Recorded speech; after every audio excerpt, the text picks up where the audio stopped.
Aquí inicia La Fosa Escéptica. La imagen que tienen los creyentes y muchos no creyentes del personaje de Jesús en el Nuevo Testamento es la de un hombre inteligente y sabio que fue enviado por Dios, o más bien que se envió con un propósito, o más bien un Dios que se envió a él mismo, ¿verdad? Porque Jesús era el propio Dios. Pero ¿es así como lo describe la Biblia?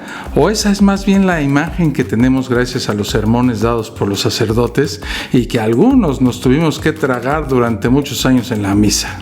Según los judeocristianos, Jesús vino para salvarnos, pero ¿salvarnos de qué? ¿Del pecado original?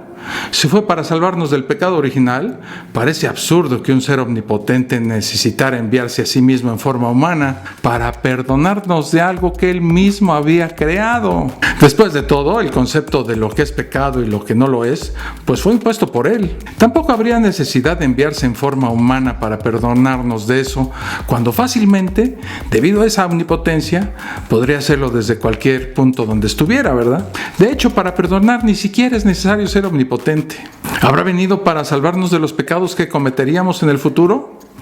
Si esto es así, después de su aparente suicidio, pues él mismo vino sabiendo que ocurriría y cuál sería su fin, y que realmente no moriría, sino que a lo mucho se le echaría a perder un fin de semana. Digo, si realmente existió dicha persona, pues entonces ya no deberían haber existido más pecados, ¿verdad? Si lo sigue habiendo, de nuevo su venida resulta completamente inútil. ¿Y a quiénes vino a salvar? ¿Solo a los que vivieron en esa época? Si esto es así, solo salvó a un grupo muy reducido de incautos, pues el resto del mundo siguió ajeno a lo que sucedía en esa región, y los que vivieron en esa región tampoco le creyeron. Al menos es lo que aseguran los propios evangelios. ¿O vino a salvar a los que vivieran en el futuro? Tampoco parece que esto sea así, ya que si algo nos ha demostrado la historia es que ni los propios creyentes y seguidores de dicha secta se han librado de cometer pecados, aunque los católicos, muy listos ellos, inventaron con la confesión pues una aparente solución a este dilema que su propia religión había creado. Ya ni para qué mencionar que según esa misma religión, de entre los que consigan no pecar, solo los creyentes en dicha religión se salvarán. Los demás,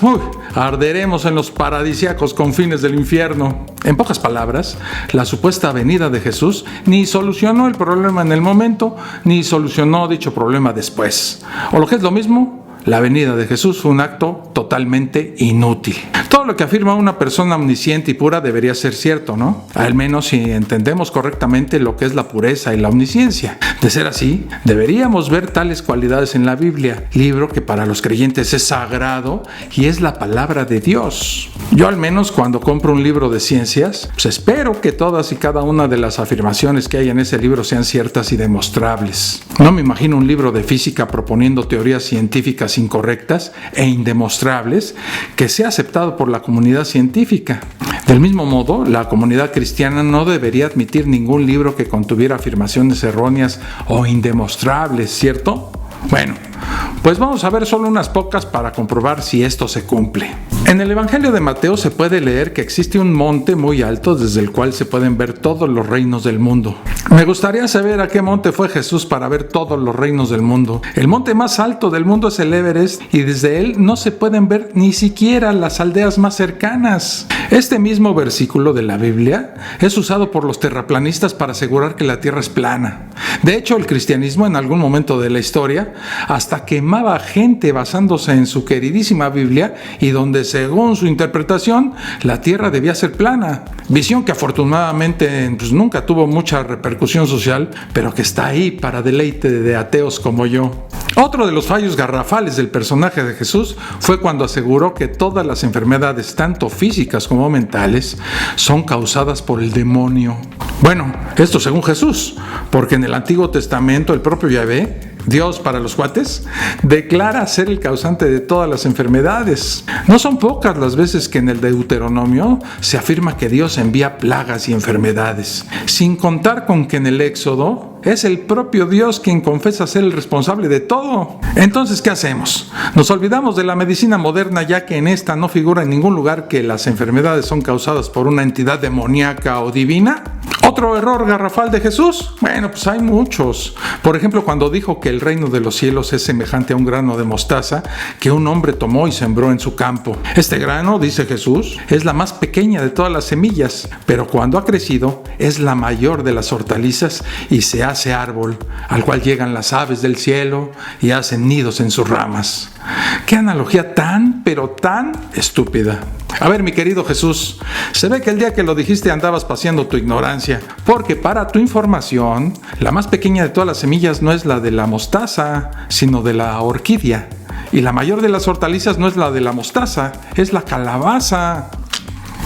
Algunos creyentes usan la excusa de que esto simplemente pretendía ser una parábola y por ello el texto es puramente metafórico, llegando a suponer lo que Jesús sabía o no y cuál era su intención. Hacía falta para dar a entender esto y sabiendo debido a su omnisciencia que más tarde podría ser discutido decir en la parábola que esa semilla era la más pequeña de todas las semillas y que luego se convierte en la mayor de las hortalizas. Bueno, suponiendo que esto escrito en la Biblia sea cierto, porque se sabe que el Evangelio de Mateo se escribió sobre el año 85 de la era común y que su autor no fue testigo directo de nada. Que el creyente tenga la capacidad de saber lo que piensa un personaje, en este caso Jesús, que es Dios, no me toma por sorpresa. Un estudio demostró que los creyentes aseguran saber cómo piensa su Dios porque ellos, aunque esto suene obvio, son quienes se lo imaginan. Así, si ellos piensan de una determinada forma, su Dios hará exactamente lo mismo, aun cuando estos cambien de parecer después. La mayoría de los creyentes se sienten edificados con los milagros que se narran en la Biblia y ven en ellos que el personaje del que se habla en ese libro es un ser divino y lleno de amor. Es el propio Dios. Esto según la mayoría de las denominaciones. Por eso vamos a seguirles el juego. Vamos a pensar por un momento que ese personaje, el humano, es también ese otro personaje, el divino. Se supone que este personaje divino es omnisciente y debido a esto debería ser práctico y puro, ¿no? A lo que me refiero es a que si lo que pretendía era ayudar, más allá de conseguir la adulación personal, la opción más sensata hubiera sido dar a todo el mundo una solución. Ya no diré la ayuda directa, sino herramientas prácticas y desinteresadas para que estos pudieran valerse por sí mismos, ¿verdad? Habría, por ejemplo, aportado conocimientos médicos en vez de curaciones locales y un tanto extrañas, desafiando las mismas leyes que supuestamente él creó, es decir, las de la naturaleza. Desde luego, le habrían sido de mucha utilidad dichos conocimientos a una humanidad que ya en esa época se enfrentaba a innumerables enfermedades y que lo sigue haciendo pese al gran avance de la medicina científica. O incluso siendo omnisciente, haber aconsejado sobre algo tan simple como lo es la higiene, que era la causante hasta hace unos pocos siglos, cuando se tomó más en cuenta de muchas de estas enfermedades y de una esperanza de vida más corta de lo que es ahora. ¿Hizo algo de esto? Pues si nos basamos en lo que cuenta la Biblia, la verdad es que no. A lo largo del Nuevo Testamento, según sus autores, Jesús realiza una serie de curaciones que la verdad pues no tienen utilidad alguna y solo sirvieron para su lucimiento personal, como por ejemplo la curación a personas que contenían espíritus inmundos, sea lo que sea que eso signifique. ¿Qué podemos averiguar en la Biblia sobre esto? Bueno, por ejemplo en el Evangelio de Marcos dice que a ellos, es decir Jesús y sus secuaces, sus apóstoles, llegó un hombre poseído por muchos demonios.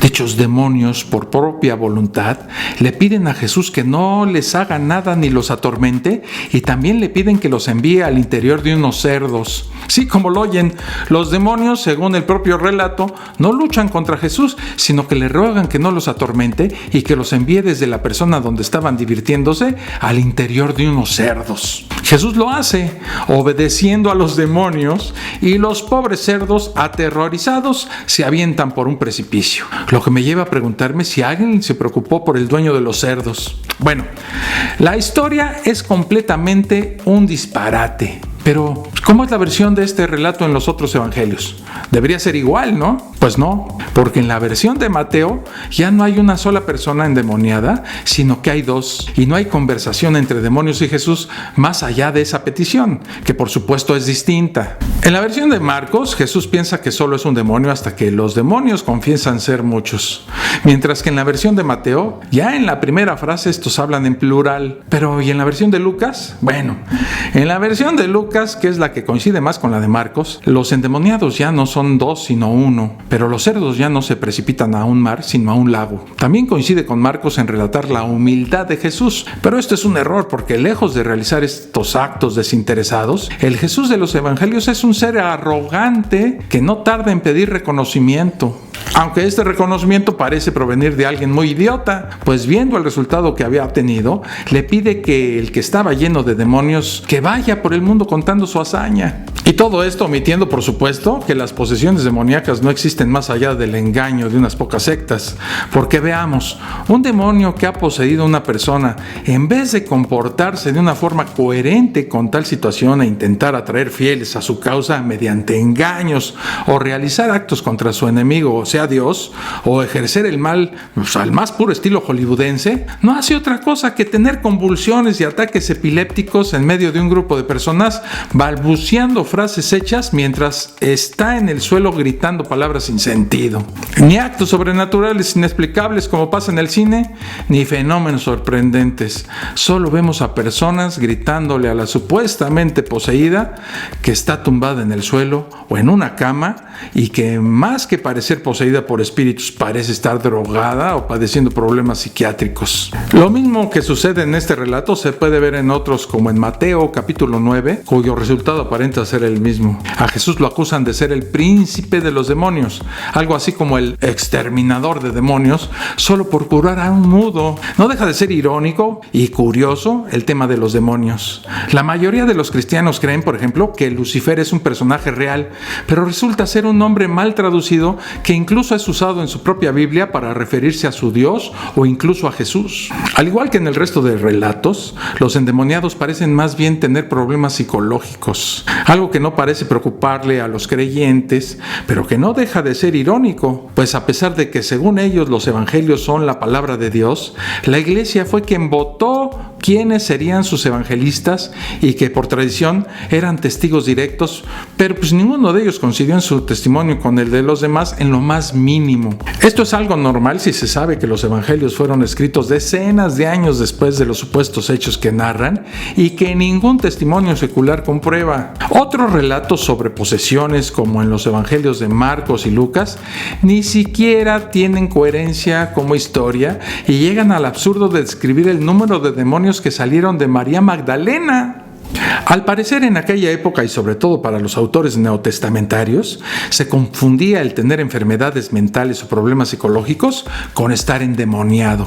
Aunque ya sabemos que siempre habrá algún supersticioso que intente excusarlo alegando que todo lo que se dice en los textos es tal y como se dice en el texto. La misma Biblia que declara que son posesiones demoníacas podría mostrarnos algo de conocimiento científico señalando que todo lo que le sucede a estos personajes pues son en realidad trastornos en el cerebro. El Jesús del Nuevo Testamento, además de no reconocer que sus endemoniados eran enfermos mentales, se dedica a desafiar a la naturaleza curando enfermedades a distancia sin siquiera realizar un diagnóstico al enfermo y preocuparse por saber qué tipo de enfermedad era. ¿Alguna utilidad? Pues poca, la verdad. Teniendo todos estos conocimientos debido a su condición divina, podría haber ayudado mucho más diciendo a sus discípulos cómo curar enfermedades. Algún creyente dirá que sí lo hizo cuando les dijo que la fe lo puede todo y que con la fe se puede curar. Como ejemplos de curaciones absurdas y diagnósticos realmente ingenuos que realizó Jesús, los podemos ver en los evangelios de Mateo y Lucas, que por supuesto cambian si son contados por Juan, o relatos donde al parecer la causa de la parálisis es el pecado. Relatos donde una posible queratosis o hiperqueratosis es curada, de nuevo mágicamente, en vez de explicar cómo prevenirla y cómo tratar dicha enfermedad para que nadie más la sufra. Donde se afirma que los problemas lumbares son porque existe un espíritu de enfermedad, es mostrado por ejemplo en el Evangelio de Lucas y por supuesto hay relatos donde la mejor forma de curar a los enfermos es hacer concursos con ellos, como el que se traían en el estanque de Betseda, donde solo el primer enfermo que descendiera una vez que apareciera un espontáneo ángel podía ser curado. Motivo por el cual un enfermo se había pasado 38 años sufriendo hasta que Dios, porque se supone que Jesús lo es según según la mayoría de los cristianos, se dio cuenta al pasar por ahí. Y eso siendo omnipresente y omnisciente. Imagínense cuántos años más habría tenido que esperar ese hombre si Dios no tuviera esas cualidades. Todavía estaría esperando como lo hacen ahora los enfermos en el Seguro Social, ¿verdad? Pero claro, el motivo para curar solo a ese enfermo y no a todos simultáneamente fue porque llevaba ya demasiado tiempo esperando. Se ve que es mejor curarlos poco a poco y solo si lo consiguen por sí mismos. Para Jesús, así es más divertido. Incoherente es también el relato en el Evangelio de Mateo capítulo 9, versículos 27 al 31, cuando Jesús curó a un par de ciegos advirtiéndoles después de curarlos que no le dijeran a nadie que él andaba por ahí curando ciegos. Y los curados hicieron exactamente lo contrario a lo que Jesús les pidió y divulgaron el milagro por todos lados. Eso dice la Biblia. Pero ¿por qué este relato es incoherente y ridículo? Incoherente porque Jesús les pide que no lo digan y ellos lo hacen. ¿Por qué? Pues porque si el propósito era que no se supiera, ya debería saber que no se cumpliría al comunicarlo. A no ser que el propósito del autor de dicho relato, claro está, sea mostrar una falsa humildad en este personaje, cosa que ya llega tarde, pues queda destrozada en otros relatos, como cuando el autor hace que los enfermos tengan que suplicarle y Jesús responde que se ha curado por su fe en él. Muy coherente es también el método de Jesús para curar la ceguera, que se muestra en el Evangelio de Mateo o en Juan, donde nuestro querido personaje usa su saliva cuando en otras ocasiones no había sido necesario. Ya me imagino a los estafadores, a los predicadores que leyeron esos evangelios intentando hacer lo mismo. ¿Y cómo cura la lepra el buen Jesús? Pues en vez de enseñar a sus discípulos cómo fabricar una medicina para que estos lo dejaran por escrito, cura a los enfermos con solo tocarlos o simplemente soltando aire por la boca. Porque por supuesto, pues ya sabemos todos que en el caso de la lepra, pues como mejor se cura es mediante el contacto físico o hablando y no administrando Depsona al enfermo. Aunque de hecho es peor eso de tocar o soplarle al enfermo, como dice el evangelio que hizo Jesús para curarla.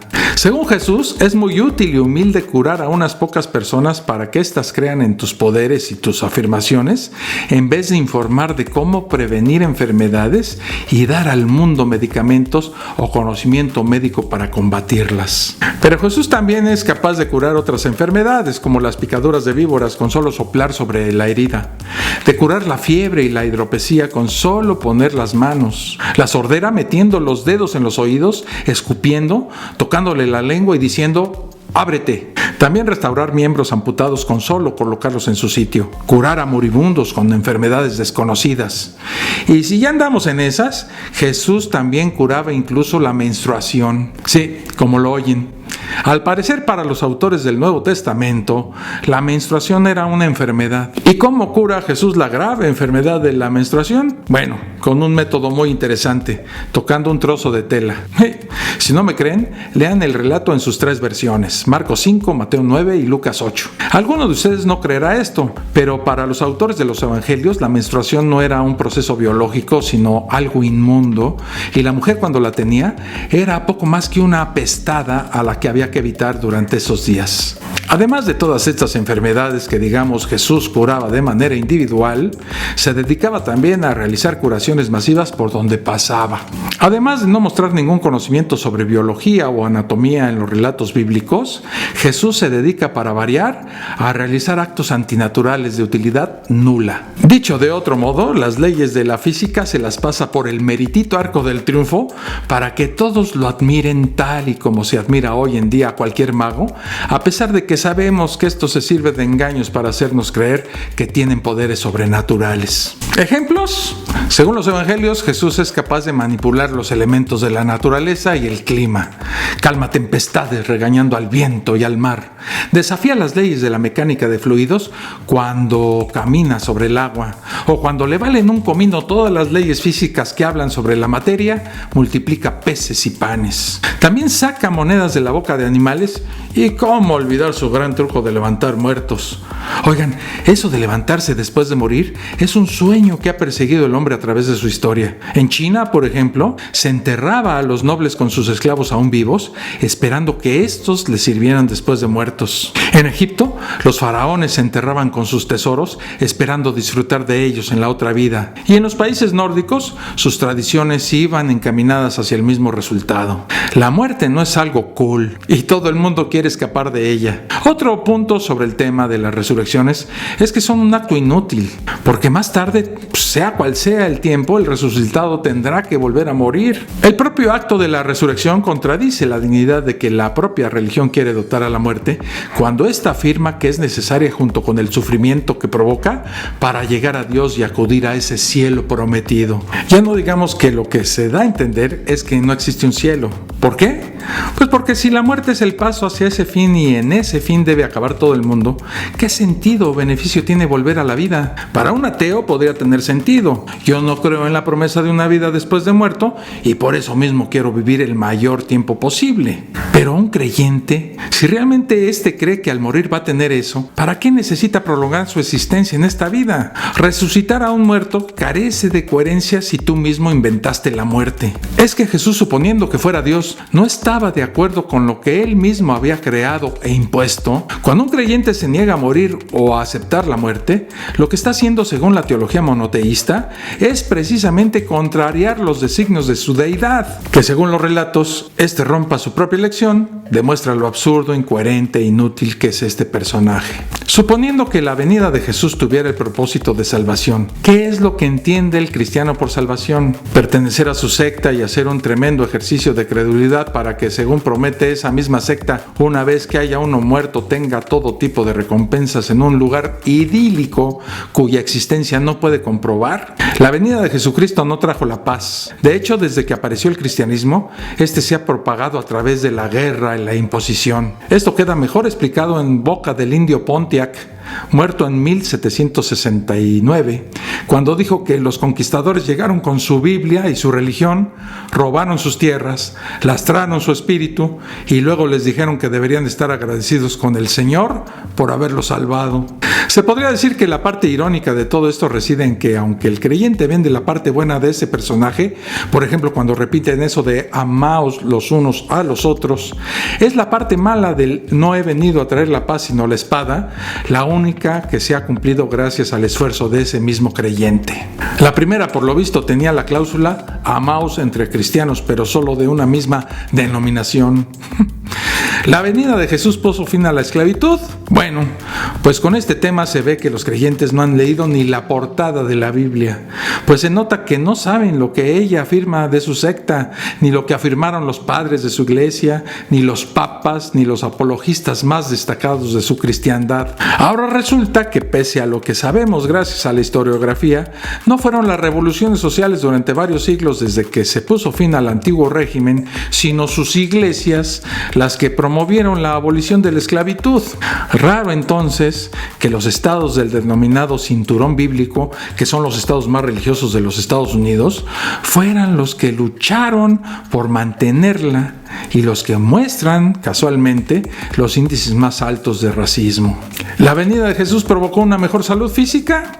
Todos los avances que han habido en medicina se han conseguido científicamente. Uno puede buscar en la Biblia algún tratamiento médico si quiere. De hecho, animo a todo creyente a que nos cuente en qué parte de la Biblia se enseña a combatir seriamente una enfermedad, o qué es una enfermedad, o que aun cuando se menciona una, este tratamiento no se conociera ya en otras culturas de la época. Tengo amigos que han acabado la carrera de medicina y en ninguna de sus clases existe un solo aporte a ellas por parte del Nuevo Testamento y mucho menos del Antiguo. ¿Y mejoró la venida de Jesús la salud mental? Se ha demostrado que aunque los niveles de angustia al cometer errores se reducen en los creyentes, también se ha demostrado que los niños que crecen con las creencias religiosas más fuertes son los que tienen más problemas y son más propensos a sufrir trastornos emocionales. Esto obviamente no es exclusivo de cristianos y sucede en todo tipo de creencias religiosas. La venida de Jesús trajo conocimiento. Prácticamente cada una de las propuestas filosóficas que hay en ella ya existían en los escritos grecorromanos. Incluso los padres de la Iglesia, verdaderos fundadores de todo el concepto cristiano, se apropiaron de argumentaciones que habían aprendido de filósofos griegos. Un ejemplo, la Trinidad ya había sido una propuesta platónica mucho antes de la aparición del judeocristianismo. Basta leer a los apologistas que ha tenido el cristianismo como Tomás de Aquino para ver qué autores toma como referente. Las creencias religiosas también han sido un freno para la ciencia, ya no solo directamente mediante el veto inquisitorial, sino indirectamente limitando la capacidad objetiva de aquellos científicos que, al quedarse sin respuestas, en vez de ahondar objetivamente en intentar conseguirlas, colocan a su Dios ocupando ese hueco de ignorancia hasta que otro científico más tarde retire a ese Dios de su posición como solución al enigma. Prácticamente en cada nuevo descubrimiento científico siempre ha habido un creyente intentando contrariarlo sin más argumentos que su fe en lo que se afirma en su libro de cuentos preferido, y con descaro afirman que lo que dice el libro es cierto porque el propio libro dice que es cierto. Bueno, ya hemos visto cómo no solo en los textos no se enseñan nuevos conceptos científicos, sino que por el contrario se desafían constantemente mediante narraciones donde se ignoran por completo todo tipo de leyes físicas. Se ignora a la geología, la astronomía y a la biología. Tanto es así que el religioso ha tenido que ir modificando sus interpretaciones bíblicas constantemente conforme han ido apareciendo nuevos hallazgos científicos. En definitiva, el Jesús de esta religión es uno de los personajes peor definidos y más inútiles de toda la historia. No consigue que le crean sus seguidores en sus relatos, incluso después de muerto. Sus dictámenes son completamente irrealizables, incluso para aquellos que dicen ser sus seguidores. Su aparición, ya fuera real o simplemente literaria, no ha aportado gran cosa a la humanidad, y el propósito de su comportamiento, según los textos, no queda realmente claro, a excepción de dos temas que son evidentes en la Biblia: la necesidad de adulación y la necesidad de servidumbre. Espero que con esto quede claro el por qué considero que, si en realidad existió, el personaje de Jesús es tan inútil que todavía podremos preguntarnos a qué vino realmente Jesús.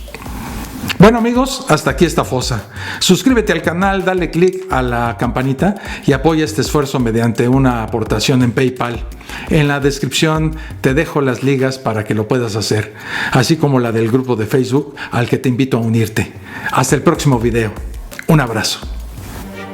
Esto fue La Fosa Escéptica, un lugar para ejercitar la mente, con Alfonso Villalpando.